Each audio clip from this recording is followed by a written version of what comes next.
Conversation. It can be negotiated. Diba? That's what, because you don't know how to engage in a particular and inclusion. A communicative situation would always must be grounded on the principles of diversity, equity, and inclusion.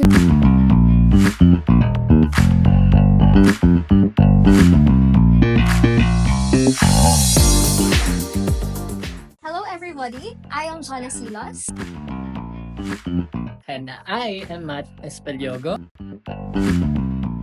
And this is Spill Mo, Sis! Sobrang exciting ng topic natin today kasi pag-uusapan natin ang communication and culture, kung paano naiiba ang paraan ng pakikipag-usap sa iba't ibang kultura at bakit mahalaga maintindihan ito. At hindi lang yan, dahil kasama natin ang napakahalagang guest natin ngayon. He's a translator, a professor, and sobrang ganda ng background niya about language and cross-cultural communication. Let's give a warm welcome to Dr. Marlon James Sales. Good morning po, Dr. Sales.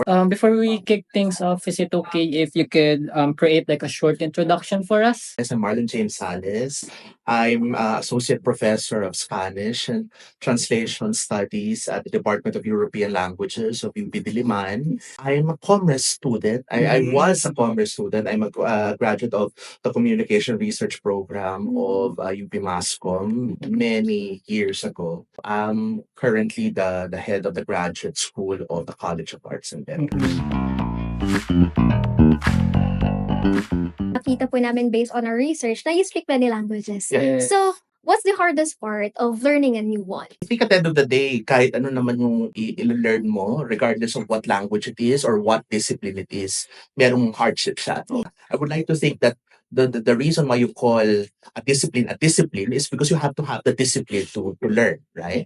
For me, one of the more interesting challenges perhaps in learning the language is learning yung cultural background ng language na yun. Yeah. Because a lot of people mistake language learning as learning the rules of language. And I would argue that that's actually the easiest part of learning the language. In my case, I teach Spanish. Students tend to fear conjugations, subject-verb agreement, and all that. But when you think about it, it's really just about memorizing all these things. But after many years of learning the language, there are still people who don't speak the language because you don't know how to engage in a particular cultural situation. So I would argue that that's the major thing, the major setback for anyone who's learning a language. So, for our first question, sir, pwede ka po bang mag-share sa amin ang inyong interaction with someone from a different culture than yours?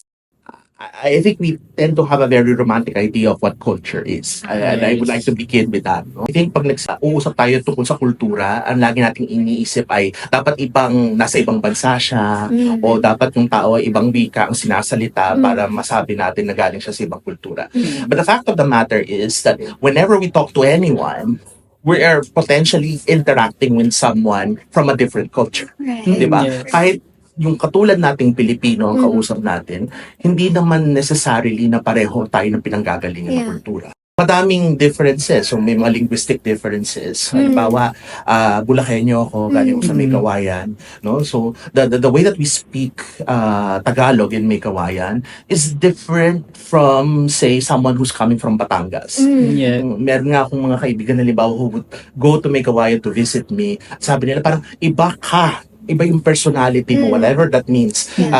Pagkausap ka namin at nandito kami sa May Kawayan, at iba ka pag nasa Maynila ka, pag nasa Quezon City ka. So yun yung may difference.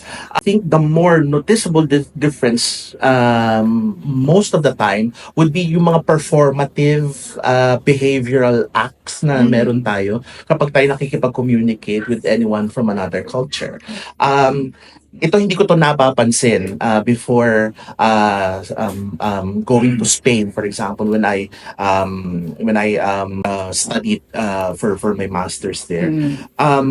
Sa Pilipinas, pag nagsasalita tayo, and we have to go through like two persons speaking and we have to pass through them. Diba, parang ang tendency natin, meron gesture na, ay, gaganyan tayo. Yes. No? So, it's almost knee-jerk for us. No? It's automatic for us to do that. Yeah. But for someone who's coming from another culture, that seems weird. Yeah. Diba? That seems uncomfortable.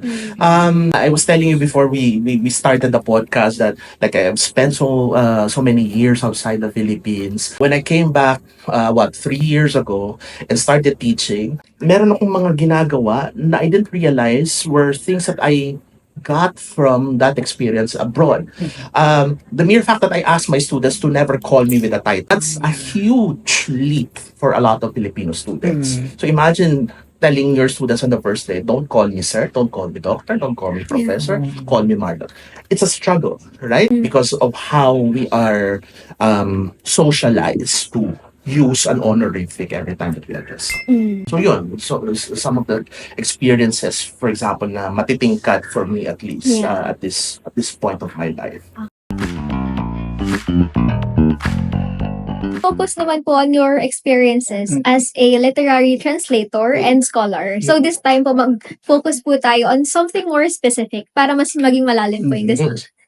I would like to think, for example, that Filipinos can be direct. Yeah. I would also say that there are Americans and Australians and Europeans who are not direct. Mhm. No, we just tend the way that we imagine the world sometimes is that we tend to essentialize qualities. Diba? Oh, Asians are indirect. Paligoy-ligoy magsalita. Yes. That's why when you meet someone who's Asian but who's very direct, parang anomalous yung dating niya sa'yo. Pagiging prank ka. Diba? Parang napaka-prangka naman yan. Na parang nakaka-offend. Diba? Yeah, yun yung term. Meron naman mga Amerikano na we tend to think that they're very direct, but then you meet someone who's not direct, na mahiyain, who's not able to express what they're thinking about, and then sabihin mo parang may mali doon, no? So personally, I have a problem with that distinction between there are certain people, there are certain groups of people who are direct, and there are certain people who tend to be indirect. Having said that, what we may say is that there's a tendency, no, for certain people to have this communication patterns. Sir, can you share a situation where a message's true meaning depend more on tone, gesture, or background knowledge rather than the words itself? I would argue na yung tone, yung background knowledge, mas importante pa siya kaysa sa mismong language. There are many communicative instances when you don't even have to say anything. Yeah. Diba? I don't know if you've seen the meme on Facebook na parang you're just making random noises and then or making eye contact with your facial expression, and then you're saying so many things. Diba? My case, for example, very very elementary case. So if you're in a restaurant and you're trying to get the bill, in the Philippines you would say, diba, ganyan. That will not be understood. That would not be understood in another country. Yeah. So the gesture of doing that to get the bill could not be understood. No? Because a bill, at least in Europe or in America, would be this. Because you sign the bill. Yun, di ba? Parang you don't have to say anything. It's really just a non-verbal cue that you're doing.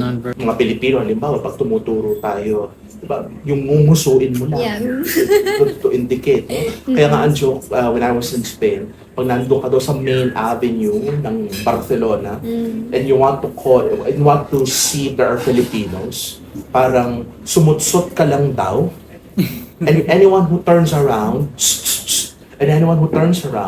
would be a Filipino. So that's a cue that we only understand within a particular.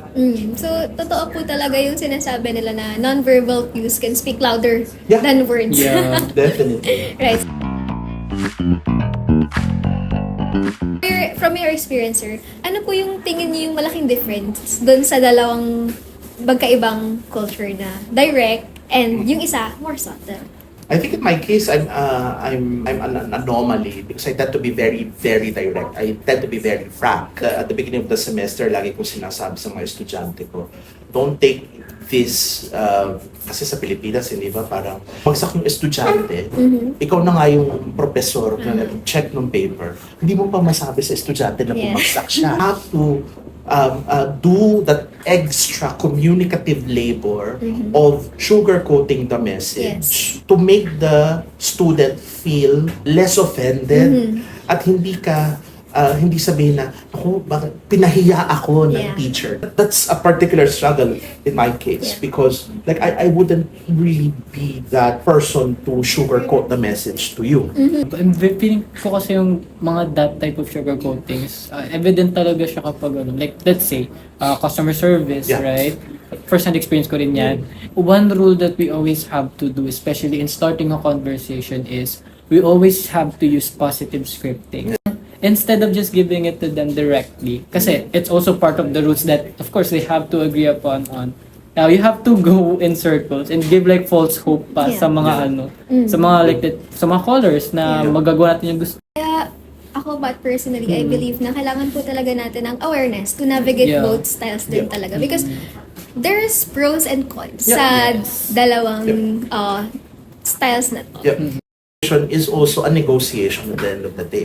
So even though I have my own communicative style, that doesn't become the communicative style of that particular conversation. It can be negotiated.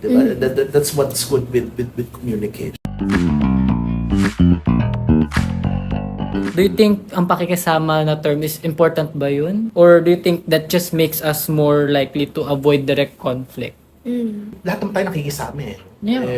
Regardless of the culture, regardless of the language, regardless of the background. But I think doesn't work for us in the Philippines is that yung ating criteria for pakikisama seem to supersede all other things pag magde-decide tayo how to resolve a conflict, di ba? Na for us, we tend to define conflict as an absence of peace. Yes, very well said. Diba? Na parang sa atin, we would much rather have a situation where everything is silent, everything is calm, even though merong mga unresolved na mga problema underneath all of that. That I think is what's unhealthy. Yes, diba? actually. Na parang pwede naman tayong makisama na hindi ganoon na magiging sitwasyon. And I think it bleeds out even in our political culture, for example. We tend to be very forgiving. Certain politicians that have already committed, like really, admittedly, atrocious acts against humanity. We're so forgiving for the sake of peace. Nakikita natin ang peace to be incompatible with confrontation. Na, whereas, I think, and this is me just parang stream of consciousness, in other culture, parang peace has to come after a confrontation. It's not, hindi siya incompatible. Na parang we could talk about it, we can discuss about it, and then end up still having that peace. Tsaka sa race po, sa mga sinabi mo, nakita natin na marami talagang ways kung paano i-handle yung conflict. No? Some tend to be avoidant about it. They assert dominance. Yung iba nagko-compromise, ganyan-ganyan.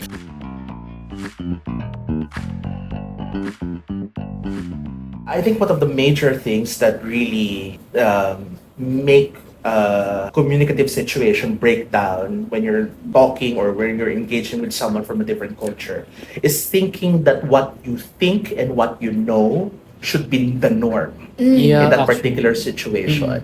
When you tend to be very totalitarian with how you approach the situation. When you think that your opinion, what you know, what you think is the only correct option in the situation. Any situation that allows you to communicate with someone from another culture must be grounded on the principles of diversity, equity, and inclusion. A communicative situation would always be multilateral. Na hindi ako lang ang nagdidikta ng terms sa isang sitwasyon, but rather we are in a perpetual state of negotiating what could be talked about and how we should talk about it. Thank you so much po, sir, sa Yes. pagsama sa amin today. Super dami po naming insights and Yes. natutunan about it. Lagi na lang natin tatandaan na respect, adaptability, at understanding, really, parang it goes a really long way and effectively communicating. Lalo na sa cross-cultural interactions like Marlon has mentioned. I guess that's about it. Solid advice, Marlon. Thank you so much. That wraps up our episode for today. We'll see you next week.